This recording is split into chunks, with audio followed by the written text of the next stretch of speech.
Hello, I'm Sabina Hassanova with the latest news in English on AzVision TV. Azerbaijan is writing its history today as we are voting to choose our head of state. 8 candidates are running for the office. 6 of them are representing political parties, while one is a self-nominee and another nominated from the initiative group. It's an especially proud day for the women of Azerbaijan, as exactly 100 years ago our women became the first women in the entire East to get a right to vote. The voting stations opened at 8 o'clock in the morning and booked up until 7 in the evening, so that everyone could exercise their constitutional right. That is when the votes started being counted. The incumbent President Ilham Aliyev, the first Vice President Mehriban Aliyeva, and their family were some of the first ones to cast their votes.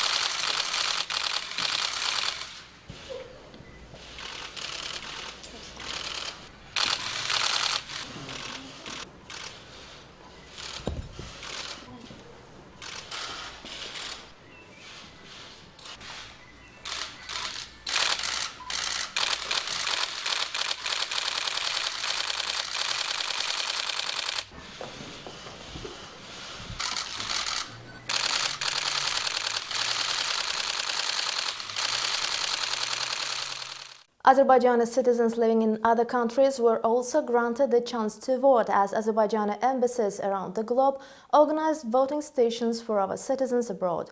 Moreover, for the first time in 24 years, voters from Cebrail's Çocuk Mercanlı were able to vote in their native lands.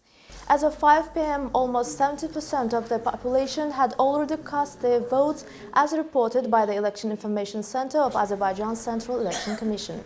The Central Election Commission provided a hotline for the population to address their inquiries and complaints. However, the CEC reported no complaints. The chairman of the CEC, Mazahir Panahov, says that necessary conditions have been created for voters to cast their votes freely at all polling stations. The election is a big process. There are people with different opinions, and we should try to create conditions for each side so that no one is dissatisfied. All voters should exercise their right to vote freely. No one can pressure voters in any way. No one can enter the polling stations after 7 p.m. when they close.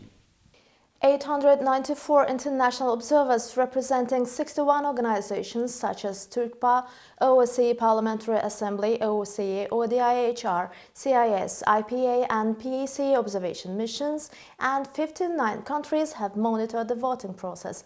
Moreover, the Central Election Commission has also accredited over 58,000 local observers to monitor the election process. The observers were satisfied with what they saw at the election stations and the voter turnout. We represent the Council of Europe. I observed the elections from the beginning. The launch and the entire process have been organized very well and according to international standards. We did not notice any violations. The voters could enjoy smooth and transparent conditions. I have observed elections in different countries and can say that today's voting was organized well. The elections are transparent and all conditions have been created for citizens, including the youth, to vote in the elections. I have observed 3 elections in Azerbaijan and all of them were held at the highest level. I did not notice any violations at the polling stations I monitored. We have been able to visit several polling stations and witnessed a stable, transparent voting process. The staff of the polling stations showed a clear-out and coordinated work. There were no propaganda materials at all at the polling stations and beyond. We have not seen any violations. I can say that the presidential elections in Azerbaijan are organized at a high level and passed transparently with the active participation of the population. I visited various polling stations in Baku. I met both local and international observers. We held discussions with observers from Denmark, France, Finland, Belgium and Israel. All of them stressed the high level of the elections. My counterparts and I did not witness any difficulties or negative cases in the election process. As international observers from the IPA-CIC, we see the CEC's clear and systematic work. I have been observing the presidential elections for the 4th time already. The country's legislation, in particular the electoral legislation, has improved. Today, we can confidently say that Western experts can not only observe, but also study the experience of organizing elections in Azerbaijan. We are sure that the Azerbaijani people will make the right choice. Karin Janka, the head of the observation mission of the Office for Democratic Institutions and Human Rights, says they will announce the preliminary conclusions of their monitoring mission at a press conference tomorrow. The final report, which will contain recommendations for the Azerbaijani government, will be ready within 2 months. We have arrived with 350 international observers for maximum coverage of all regions of the country.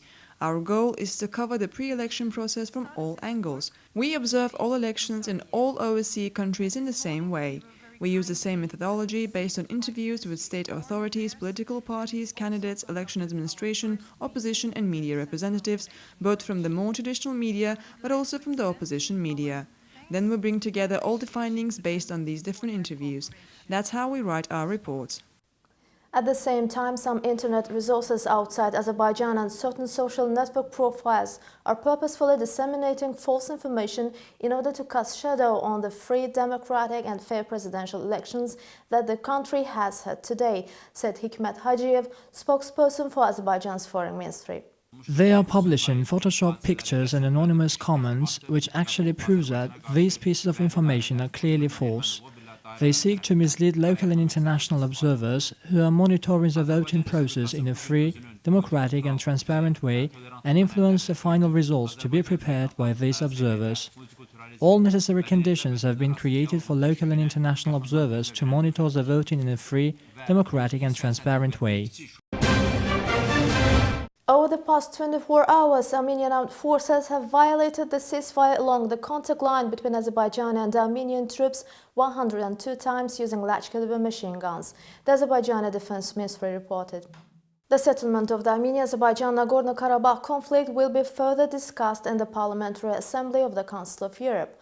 The Nagorno-Karabakh conflict is a big tangle of problems, and discussions on this issue have never stopped, said Samet Seyidov, chairman of Azerbaijan Parliament's Committee on International and Interparliamentary Relations. The fact is that there are two types of discussions on the Nagorno-Karabakh conflict. One of them is direct discussions on the conflict, which are being conducted in the OSCE. Meanwhile, there are so-called indirect discussions related to refugee problems, humanitarian aspects, issues of the Sarsang Reservoir, access to water.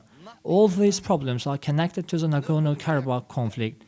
Of course, all issues were discussed, are being discussed and will be discussed at PACE meetings. That was all for today from AzVision TV. Our next update will be tomorrow. Thank you for watching.